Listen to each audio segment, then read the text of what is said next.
Judan, and to our auditors, to our auditor Eugene Bacalya, and to all the National Board of Trustees, the REBAP Council of Leaders, and National Advisory Council. Sa inyong lahat, magandang hapon po sa inyong lahat.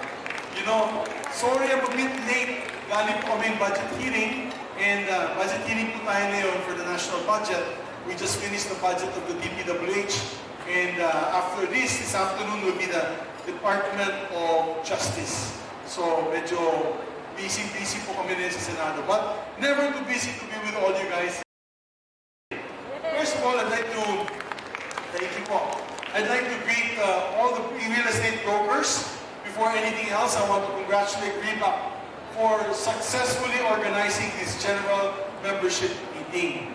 It is vital that we have spaces like this where we can build strong networks made up of professionals from all across the country. Marami ba dito taga Mindanao na yung araw na to? Ilan ba taga Mindanao? Taga Visayas?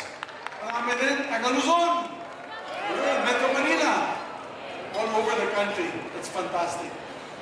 This is especially important in real estate because we want to standardize our processes and valuations across the nation so we can progress as one and not be fractionalized. You know, your industry is one of the fastest growing industry today. Ang dami-dami po nag-invest sa real estate.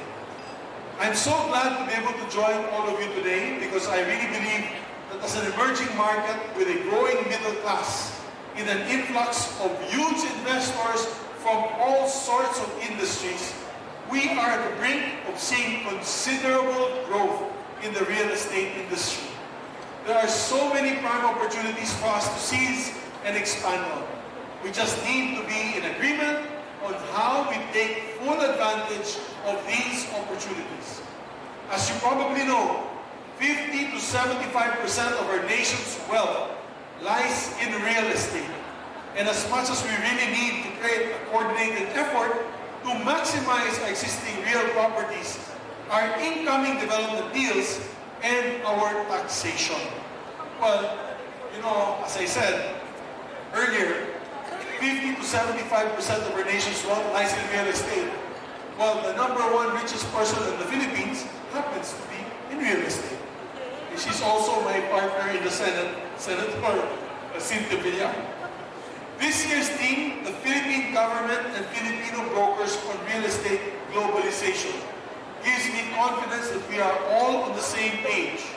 We want to raise the nation's real estate profile on the global stage. And we want to establish ourselves as a top player in Southeast Asia, if not the whole continent. To this end, I filed Senate Bill number 519, or the Real Property Valuation Reform Bill, which will institute reforms, standardize our mechanisms of real property valuation across the country. I just filed this bill at the opening of the 18th Congress last July, and it was actually one of the first few bills that I filed this Congress because I really believe that we need to set our valuation processes straight if we want to have a globally competitive real estate industry. I'm sure you probably have experienced so many conflicting real property valuations, which create chaos and confusion for both the private and public sectors. Alam mo, ang ating bansa lang, napakagulo pagdating sa titling. Di ba? First of all, we have to rationalize also our titling system. Because when you, lalo-lalo na sa amin sa Mindanao, sa Visayas, and sa Northern Luzon, Central Luzon, pag wala po kayo sa syudad, ang dami-daming titulo na nakaharap sa inyo, lalo sa mga real estate brokers. Minsan, yan po ay commercial, mabuti sana kung commercial, or industrial, or residential. E paano naman kung ang gusto magbenta ng property ay CLOA holder? Pero kung CLOA, which is the Certificate of Land Ownership, yung isa naman, ancestral domain, lalo-lalo na hindi magbebenta yan. Pero marami pa rin natin mga kababayan, hindi po nila alam anong pros and cons and do's and don'ts of these so many titles that we have to deal with. More than 23 government agencies have differing real property valuation assessments. And of course, private appraisers have conflicting assessments as well. Because of this, public and private transactions are marred by litigation and corruption. Projects are most often delayed. Deals fall through. So much of the nation's real estate potential is left unrealized. In response to that, we want to do with this bill is to create a national valuation authority, National Valuation Authority, which will be attached to the Department of Finance, that will be primarily tasked in regulating and standardizing our valuations. So we will have a conflict-free transactions that are fair to all involved parties. To do that, the National Valuation Authority will create a framework of valuation that is in accord with international standards and generally accepted valuation principles. Our local governments will be mandated to prepare their schedule of market values in accordance with the standards set by the authority. This SMP, or Schedule of Market Values, shall be for the approval of the authority, and it will be updated regularly to keep up with market fluctuations and trend changes as affected by the passage of time. Furthermore, in fulfillment of our mandate for transparency, the National Valuation Authority will develop and maintain an electronic database of the sale, exchange, lease, mortgage, donation, and all other real property data in the country, as well as the cost of construction and renovation of buildings and other structures and prices of machinery and equipment. This reform in the real property valuation, being up to par with international standards and practices, will also allow us to handle cross-boundary transactions with full ease and clarity. It will make our real estate more attractive prospect for foreign investors. This is how we will keep ourselves afloat in the ever-changing tides of real estate globalization. I'm confident that this real property valuation reform bill will be a total game changer, not only for the industry, but for the nation at large. This is our bid to establish ourselves as a hot, valuable market in this globalization, this day of globalization and globalizing age. We have the resources, now we will have the policy to utilize those resources in full effect. And I'd like to also make special mention of the law that I passed last year. That's the ease of doing business. Alam ko po, kayo mga real estate brokers, pag nagbenta po kayo ng property, kayo din ang naglalakad ng mga papeles ng inyong mga kliyente. At tayo dyan, alam ko din po kung gaano kahirap gumalaw sa iba't ibang ahensya ng gobyerno, whether it's local government or national government. You know, many times I've heard the nightmares of so many people transacting with government. I personally have my own experience on this. When I resigned in 2011, alam niyo naman, nag-resign po ako sa Senado due to circumstances not my fault, but out of delicadeza, bumaba po ako sa pwesto. Bumalik po ako sa negosyo. At ang unang tinayo ko po was an industrial ice plant doon sa Cagayan de Oro City. Alam niyo po, naghanap ako ng lupa noon at nakahanap naman ako by the highway, isang 400 square meter na. This is a true story, mga kapatid. I always use this story when I talk about ease of doing business. Pagbili ko po ng property, it was from a mother title of 800 square meters. Now, the broker told me, Sen, ganitong gawin natin. Bili mo na yung 400 square meters. Hating-hatiin yan sa mother title. Dahil yung may-ari, gusto niya pumarating yung lupa sa likod ng planta na tatayo ko. Sabi ko, walang problema. So I hired a very good geodetic engineer. Tapos gumawa siya ng lot plan. Ang kulang na lang, ang approval ng DNR, Land Management Bureau. So sabi ng aking geodetic engineer, huwag po kayong magdadala, Sen, ako bahala, Migs. Ako magdadala doon. Sabi ko pa sa kanya, o sige, magpadala tayo ng mga donuts, Dunkin Donuts, pakain, pasarap. Siyempre, dati ako senador, eh gusto ko, at least, magpadala ako ng konting pang merienda sa kanila.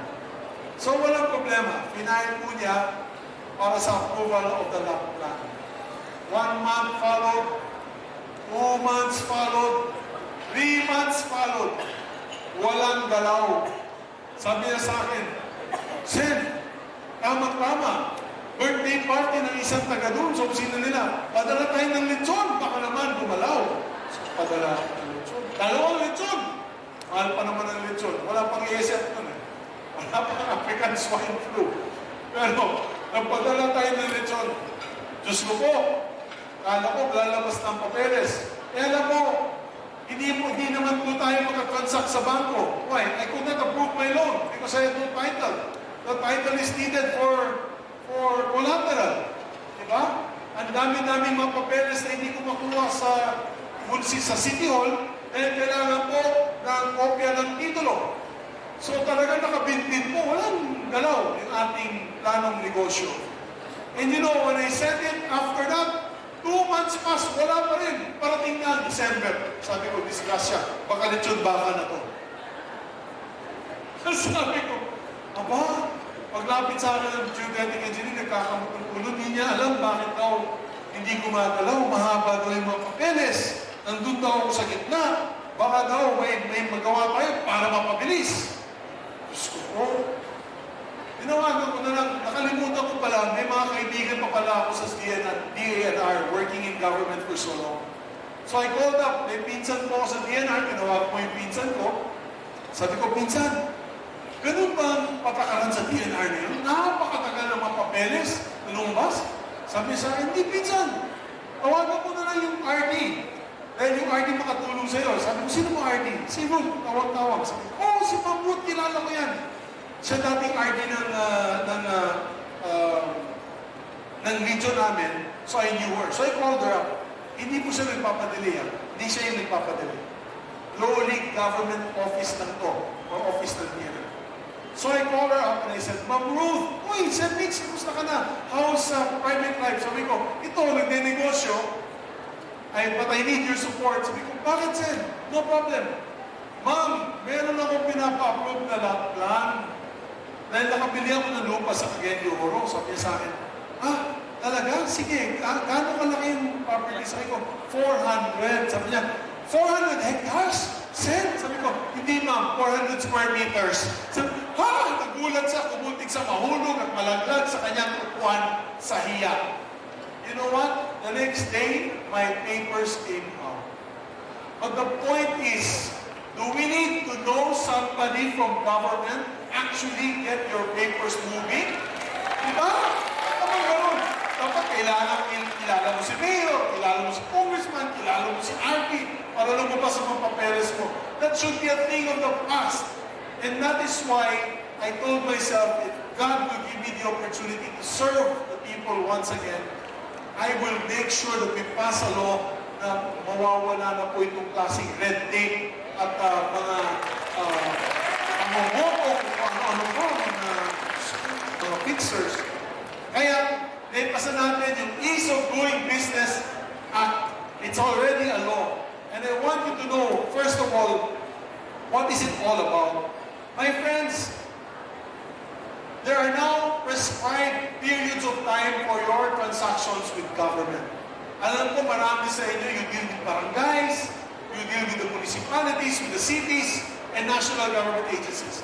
Now, when you have an application for a barangay permit, if it's a simple transaction sa local government po ito, barangay or municipal or city, simple transactions is no longer than 3 working days.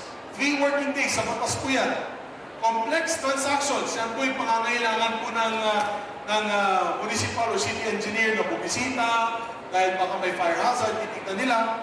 It is no more than 7 working days. Yan lang po, 7 working days. Tsaka sa lahat ng government agencies, yung mga national government agencies, the highly technical applications and all applications, it's only up to 20 working days. Okay. So, simple transaction, tatlong 3 working days. More complex transactions sa local government unit, 7 working days.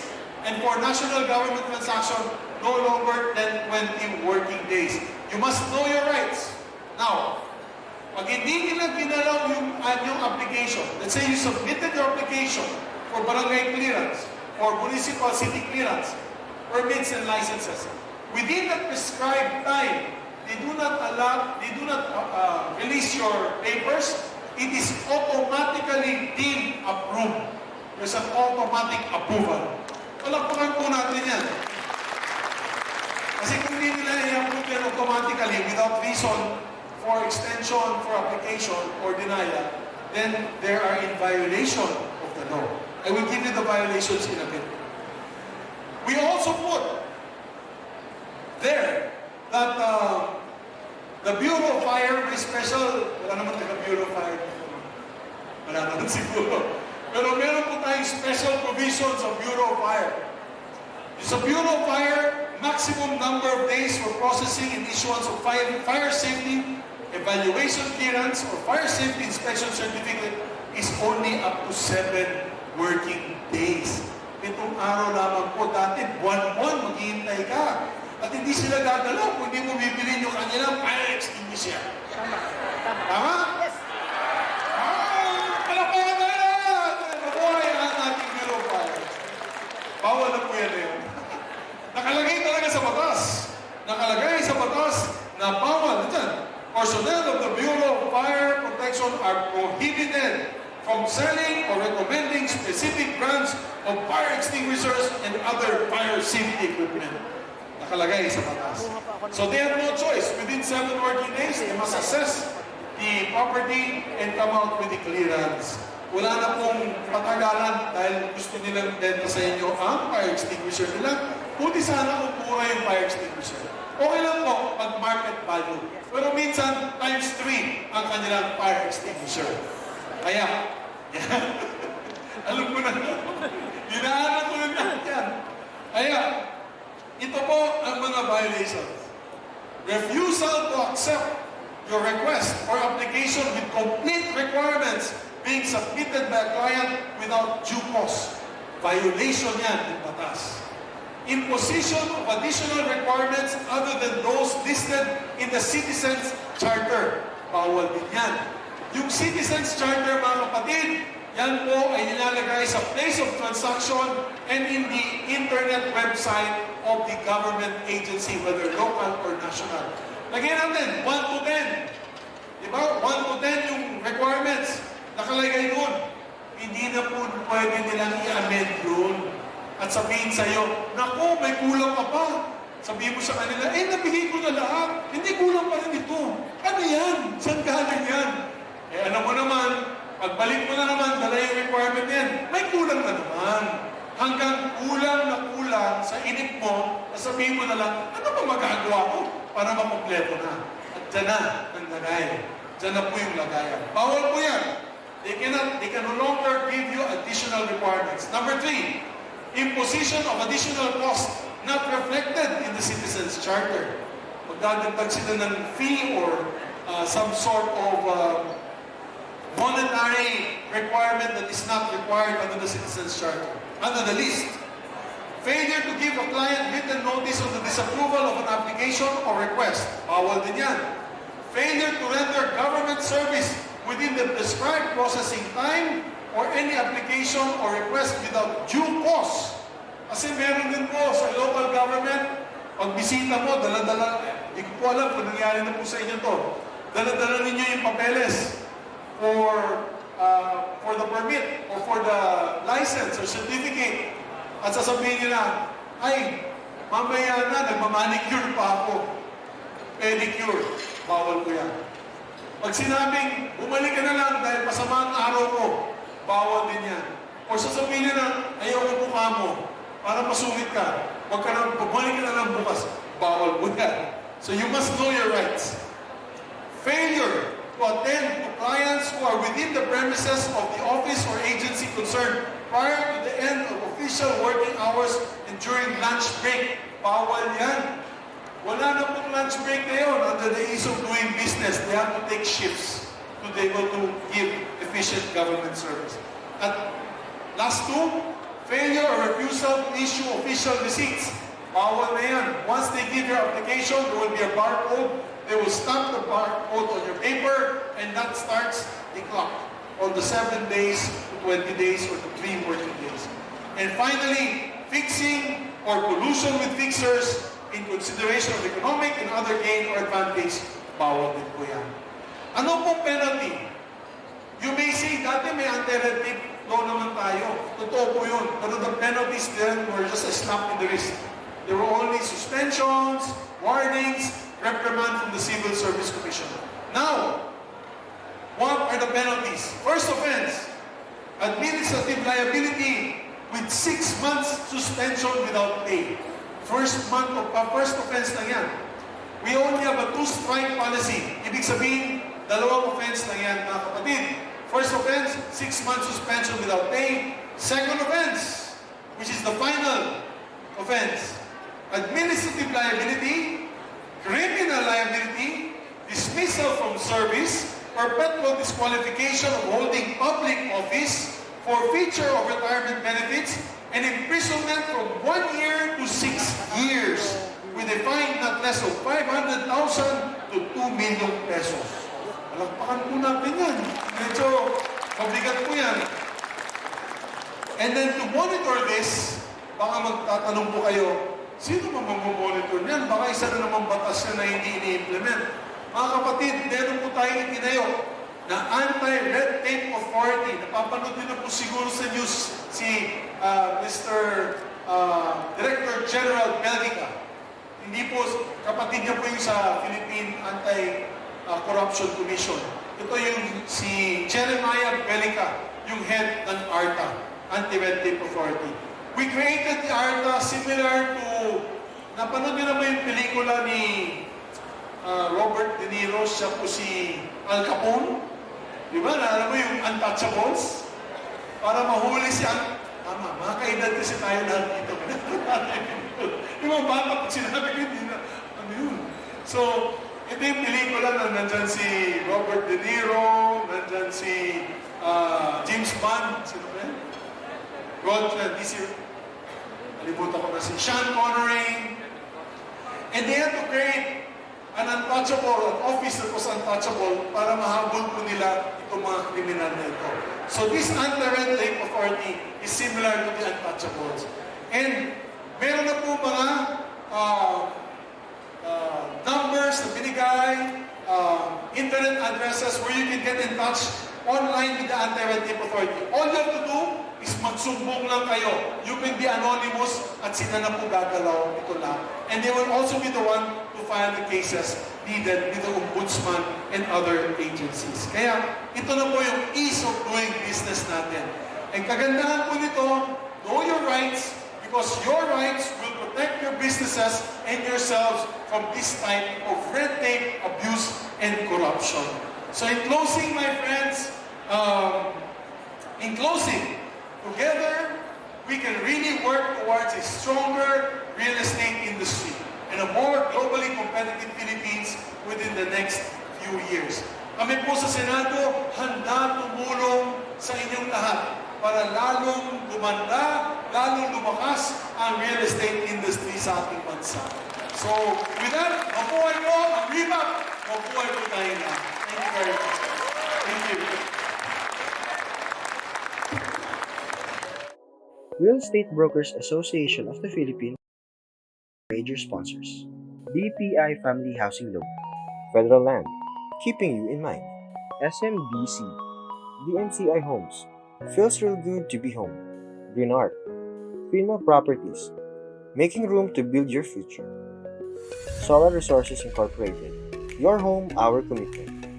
We evolve.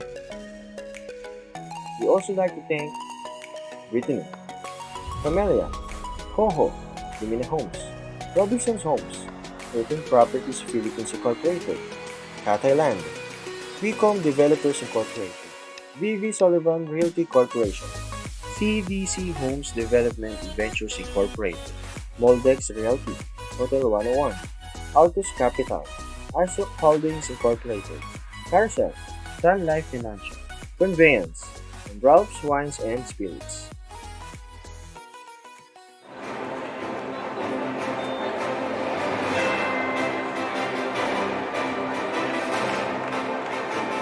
If I may read the citation, Real Estate Brokers Association of the Philippines Incorporated presents this plaque of appreciation to Senator Juan Miguel Mix F. Subili as keynote speaker in gratitude for your invaluable expertise and active participation as our guest of honor during REBAC 3rd General Membership Meeting with the theme, the Philippine Government and Filipino Brokers on Real Estate Globalization, given this 23rd of September 2019 at Lecavalion Metropolitan Park, Metrobank Avenue, Pasay City.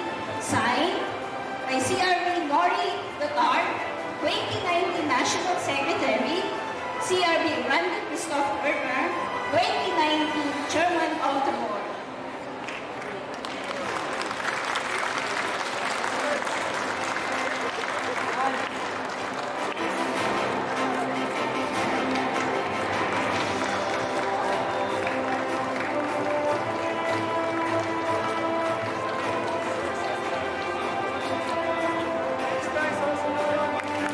Once again, meron pa po tayo for our report opportunity po. We'd like to call on our national board and our